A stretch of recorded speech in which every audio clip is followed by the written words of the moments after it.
सुंद और उपशुंद नाम के दो भयानक दैत्य थे। इन्होंने विचार किया अगर पृथ्वी पर विजय प्राप्त करनी तो पहले तपस्या करनी होगी।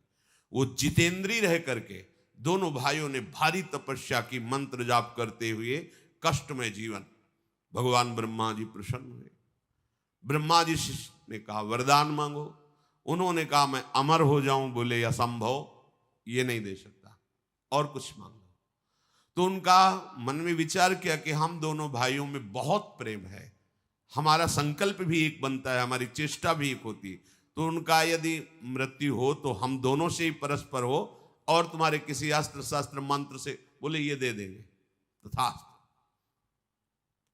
अब वरदान प्राप्त करके इनका दुष्ट स्वभाव, ऋषियों के आश्रमों में आग लगा देना, गांव के गांव लोगों को नाश करना स्वभाव होता है, आसुरी स्वभाव होता है, दूसरों को दुख देना। अब तो बड़ा हाहाकार मच गया, क्योंकि ना किसी ऋषि के शाप से नष्ट हो रहे हैं, ना किसी अस्त्र से मारे जा रहे हैं। ब्रह्मा जी का वरदान है। देवताओं ने भगवान ब्रह्मा से प्रार्थना की कि आपके बल से बलवान होकर पूरे त्रिभुवन का नाश कर रहे हैं, अब आप ही रक्षा कर सकते हो, क्योंकि आपका ही वरदान है। ये ना अस्त्र शस्त्र या किसी मंत्र बल से किसी भी तरह परास्त नहीं हो सकते, तो हम देवताओं का बल भी इनके आगे व्यर्थ है। भगवान ब्रह्मा जी ने विचार किया और ध्यानस्थ होकर एक अप्सरा की रचना की, जिसका नाम तिलोत्तमा अप्सरा थे।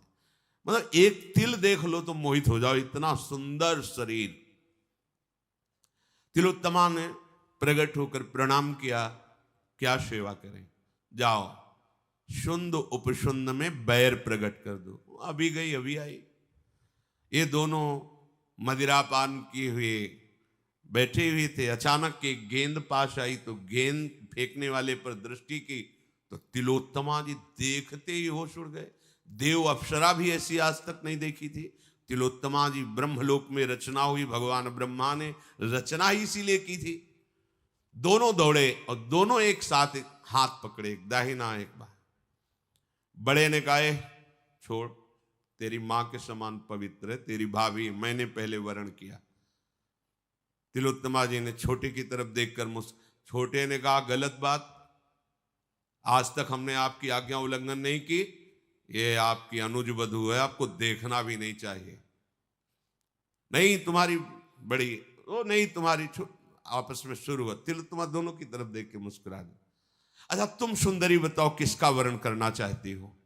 उनका वरण तो एक का ही करूंगी, पर आपस में आप निर्णय कर लो कि कौन हमारे योग्य है।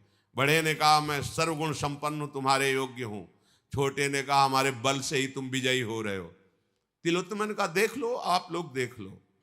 छोटे ने कहा देखो अगर आप अपने को बलवान मानते हैं तो मुझसे युद्ध कीजिए। बड़े ने कहा अभी तुम्हें ढेर कर देते हैं। ढेर हो गए, दोनों के प्रहार से ढेर हो गए। देर नहीं लगी, तिलोत्तमा अंतर ध्यान हो गई और ब्रह्मा जी से कहा काम हो गया, दोनों खत्म हो गए।